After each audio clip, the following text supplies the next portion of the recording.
Today on What Went Wrong, why the industry hates you.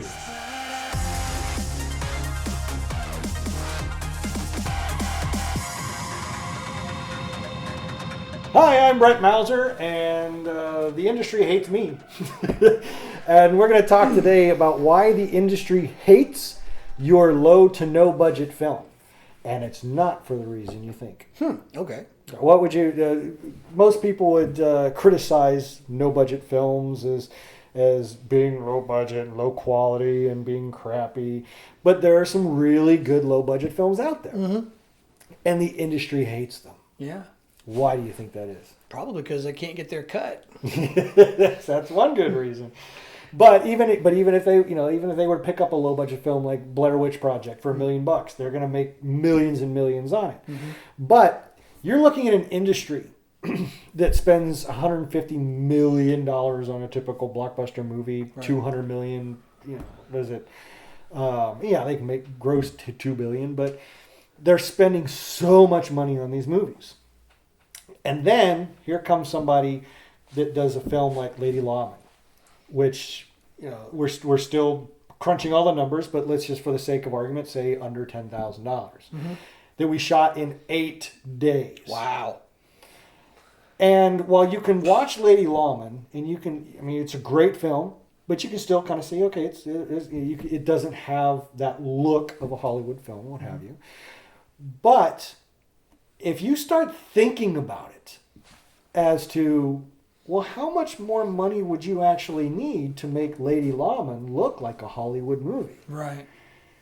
And where does that money go? Right. Why can somebody do some movie like Lady Lawman for less than $10,000, but then Magnificent Seven costs $60 million, $80 million, $120 million? And it don't look like it should. Yeah. And you can still spot, Yeah. anachronisms in it and whatnot. You'd think for $100-something million, they'd be perfect. Yeah. You'd think. So They should be. So what your film does is puts a spotlight on that. And they're so used to everybody getting their cut. Everybody's over bloated expenses. Everybody getting paid way, way too much. Positions that don't need to be there. You have one person for a light, and he can't go over and he can't help the prop man move a box from one thing to the other. You've got all these rules, the union rules and whatnot. It's hard to believe it all came from California. So hard to believe that. It blows the mind. I learned this when I sold our first film, Barrio Angels. And I was talking to our film rep, and she asked me, so how much did this movie cost you? Oh, it was about $1,000. Silence. Then this very serious tone came over. Don't tell anyone that. And I was like, oh, but isn't that part of The sales pitch Yeah. is how cheap it is. I can make you lots of these. Yeah. Isn't that part of it? No. And that's when I started understanding that this, it's not about, and that's something that in any other aspect of business, you would want to make a product for as little as you can, still being able to give as much quality as you can, Yeah. and make as much as you can. Right. Which is why it's tough for me to get my head around this, because I should be having investors left and right saying, Right. hey, because, even if I'm making $50,000 a movie, if I can make a movie for $10,000, it's a hell of a profit. Yeah. I'm not gonna, that's when you're making a 10% profit in the stock market, and I can make $40,000 on a $10,000 investment. People should be going here, fucking Yeah, I've been throwing money at you. But like we had mentioned in a previous episode, marketing is going to come into that, trying to get people to watch the film. So there's got to be money that goes into that.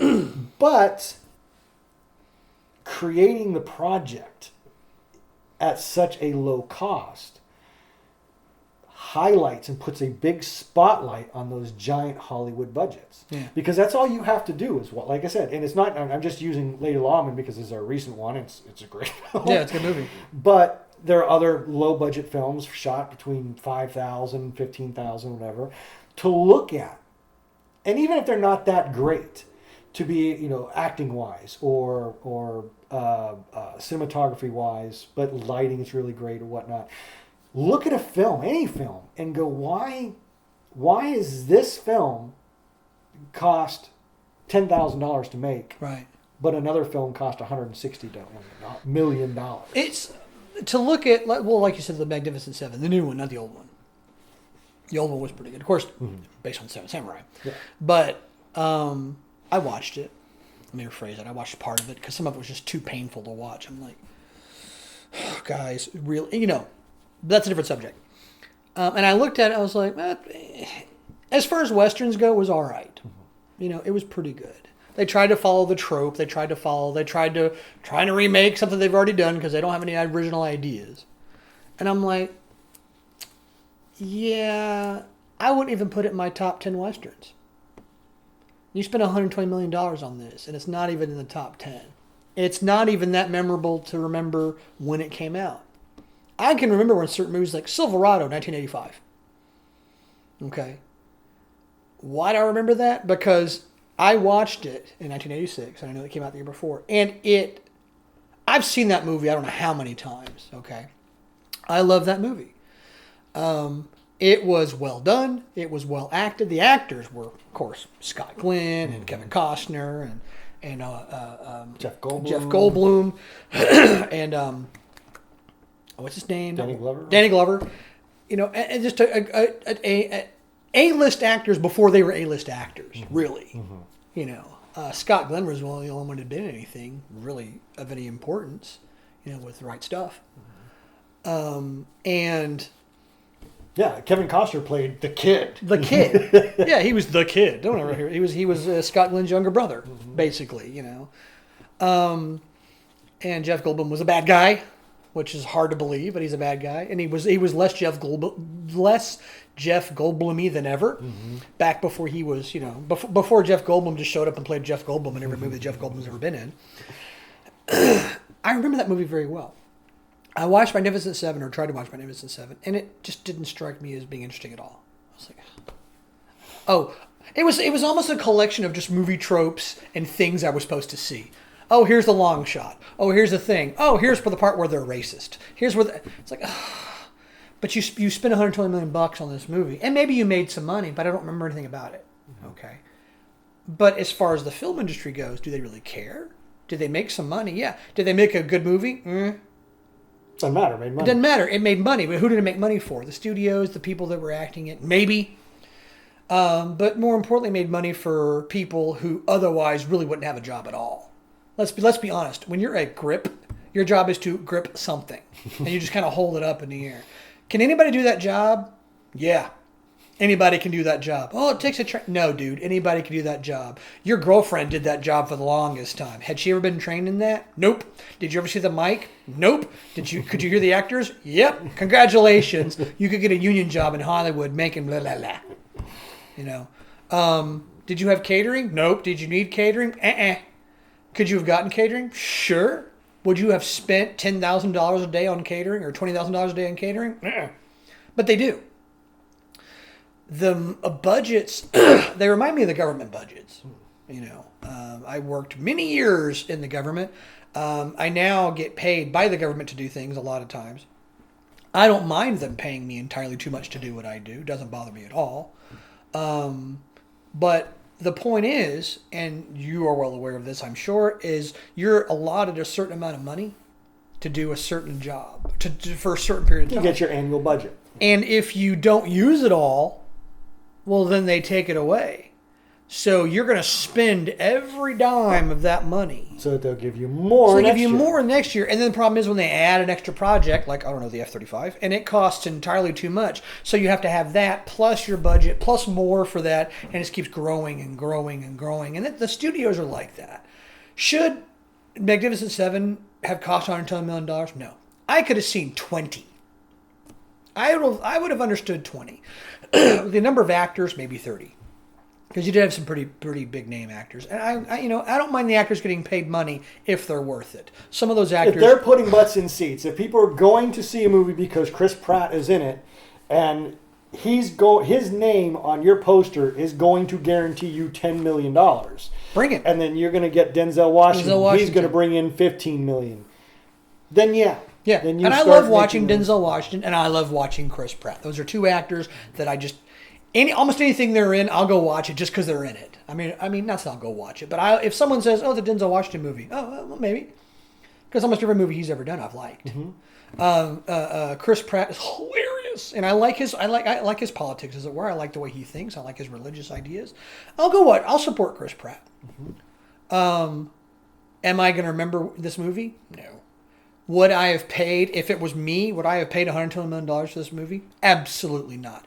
If it had made me $300 million, would I have paid 120? Well, I don't know. If I had paid $20 million, how much would it have paid me? Would my percentage be the same as it was before? Because if I spend 150 and I get 300, I doubled my price. But if I spend 20 and I get 80, holy shit, I've quadrupled what I made before. That is what I'm after. Not just doubling my money. If I can quadruple my money, I'll pay less and I won't get as much.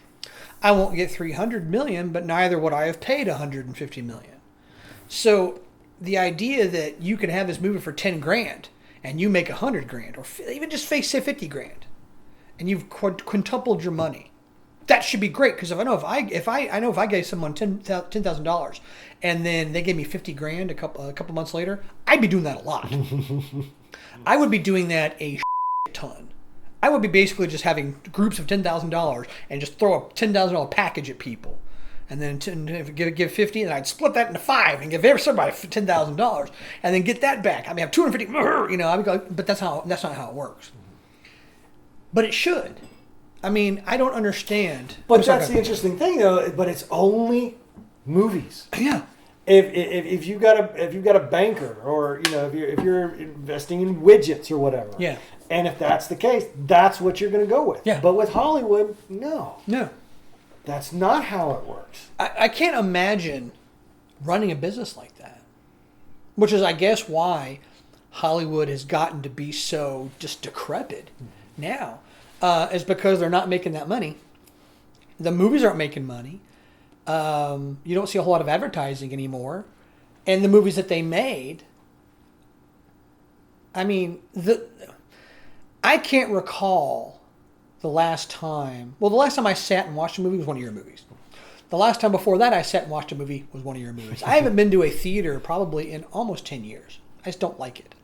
I don't care for them at all. I've watched a couple movies like online, on the whatever streaming service that I've had at my house. I don't care, so I just kind of have whatever I have that comes with whatever else it is. I don't really know what it is. I turn the TV on and see what they have.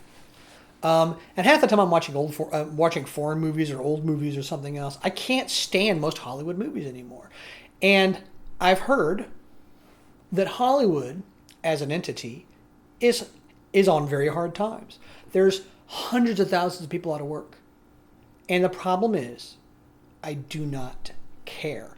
Because if it was 100,000 coal workers out of work, well, those guys need to work because we need that energy. If it was oil workers or car makers or Pipeline workers or anything else that matters because the intrinsic value of what they do affects everybody. Okay, when you put oil line workers out of work, the cost of gas is going to go up.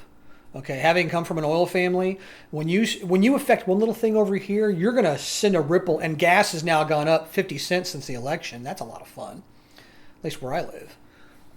Coming over here, I mean, just last week it was $2.35, and now it's $2.49. How much more is it going to go up before? But anyway, I digress. But if Hollywood goes out of business, is anyone going to care? Does anyone care? Has anyone noticed? Does anyone... Not your average person. No, your average Joe doesn't seem to care. Everyone's wearing masks. Everyone's worried about this. I'm an essential worker. I got my essential worker letter. I have to keep... I am hauling back a lot of medical supplies from China. A lot. And yes, we're still getting our medical supplies from China. That's great. Last month, I probably hauled back well over... Probably close to 1 million... Yeah, probably close to a million pounds of medical supplies from China. Just me. I mean, the crew, but and that's, I mean, every day we're bringing stuff back. I'm what they call an essential worker. If I didn't do that, medical supplies wouldn't be there, other stuff wouldn't be there. I'm also hauling military supplies back and forth. That's very important. If Bob doesn't make his movie, is anyone going to know or care, other than the people in his industry? Because oil workers affect an oil worker not working affects the medical industry and the transportation industry and the food industry, because now your delivery costs are going to go up, and so when you order a pizza, it's now going to cost an extra $3 for delivery costs because gas has gone up, and everything you get to the store, well, gas has gone up, so you're going to get more, cost more to the gas because instead of using the pipeline, now they got to put it on trucks and ships and everything else, and that's transportation costs, and of course they're chucking oil or they're chucking pollution into the air, and that costs, everything's going to cost you if one of those guys goes out of business. If I stop working, medical supplies are going to go up, and military costs are going to go up, so the budget's going to go up. If Bob doesn't make his movie, does anybody care?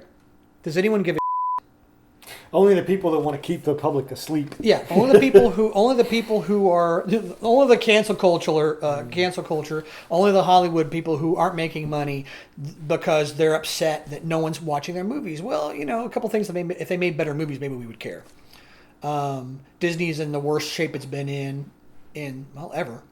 They're what they do, a $9 billion loss last year. Every day the parks lose, I don't know how much. California still hasn't opened up Disneyland, despite the fact that everyone's saying kids need to be back in school and stuff needs to be happening, but they're still going to lock everything down because I don't know why.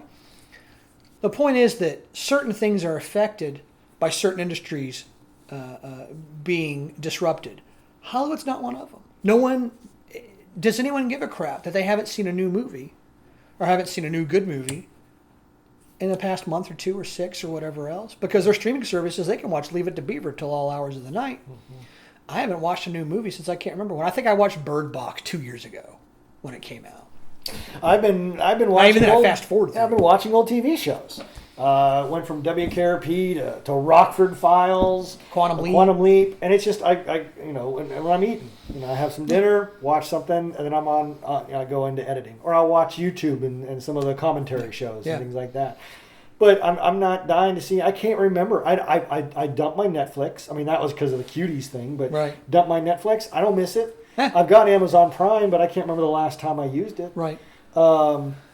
So the guys making having these bloated budgets for these bloated movies are doing nothing but making money for themselves in the industry. They're making money for the industry. They're not helping anybody else. And the problem is with that industry is when it all falls apart like it has, well, now all these big budgets aren't there anymore. So if you're going to get involved in the film industry, to understand is you could do that, but if one little hiccup comes along and screws stuff up, you're done. And you're not worth the money you're making. If you can it's great work if you can get it. I personally work in an industry where I think I'm getting paid an inordinate amount of money to do what I actually do. But the problem is if I screw it up, everybody dies. Whereas if you're the key grip, whatever it is, you're gripping a key, I don't know what the you're doing. If you're the key grip on a movie, piss off Christian Bale. That's about it. And you upset Christian Bale, and he does a thing, and then someone YouTubes it, and they make money doing that. Well, congratulations. But really, if you screw your job up, does anyone give a shit? Does it really matter? Even if you're an actor, the A-list actor, and you up a scene, what are they going to do? Seriously? If you're a doctor and you something up, someone can die. If you're a food service industry and you screw up, someone can get sick. If you're a transportation driver and you mess up, someone can get hurt or killed. Those are important jobs. Those are things that matter. You as Hollywood, I hate to break it to you, kids, if you're going to get into this industry, you're going to be part of something that really doesn't matter. How many times have I said on this show, we're not curing cancer. No. You're just making movies. Making movies. And to be able to do that, even what I do, even just the small little low budget stuff I get to go out and make a movie here and there, should feel incredibly privileged to be able to do that. Right. Not white privilege, just privileged, period. It's that you can pick up a camera and go out and make a movie. Yeah, it's a first world problem. Yeah. Third world issues I'm not solving any of the world's problems. I'm not doing anything like that. I'm just... And even said, well, you're bringing joy to people. But that, I'm bringing joy to me, really. Yeah. Because I know why you do this. Yeah. I grew up with you. I mean, we know why you make these movies. I enjoy watching your movies. The only movies I've actually sat and watched in a theater in the past decade have been your movies.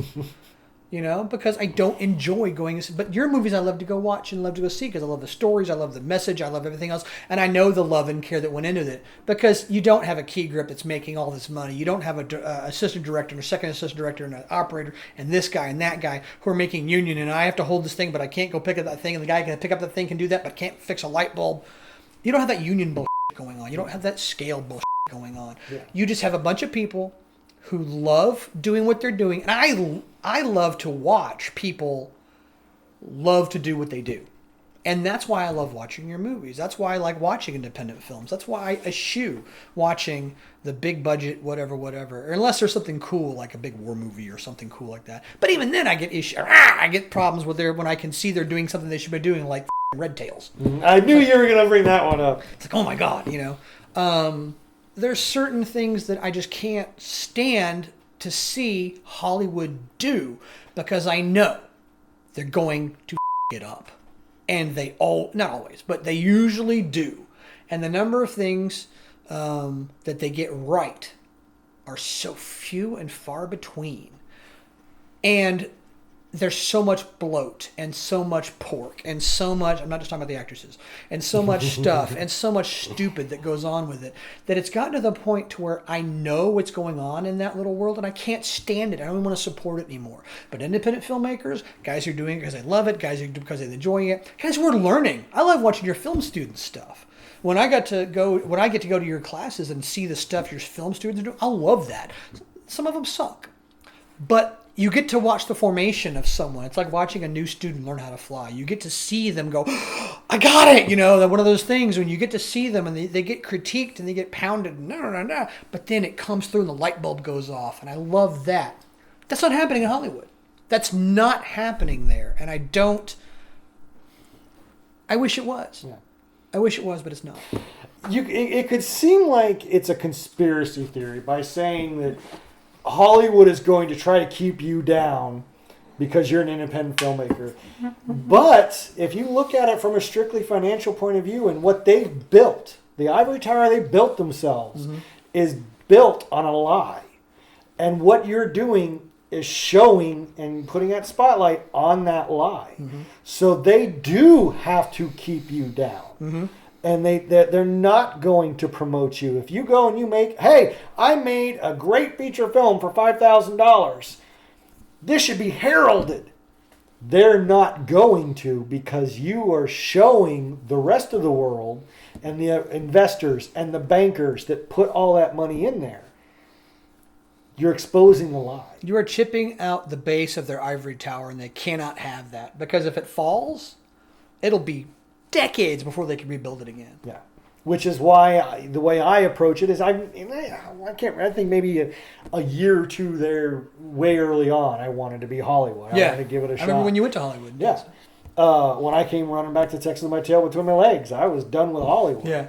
And that's what I've always wanted to do, because I saw this vision of how the bloated budgets and how much money they spent and how you don't need to do that. And I saw this great potential for making money for other people, for investors, and helping people who love to act have a lifestyle. Yeah. You know, and by doing it realistically, economically, and knowing that that's just something that the big companies are so against and are going to squash you at every step of the way.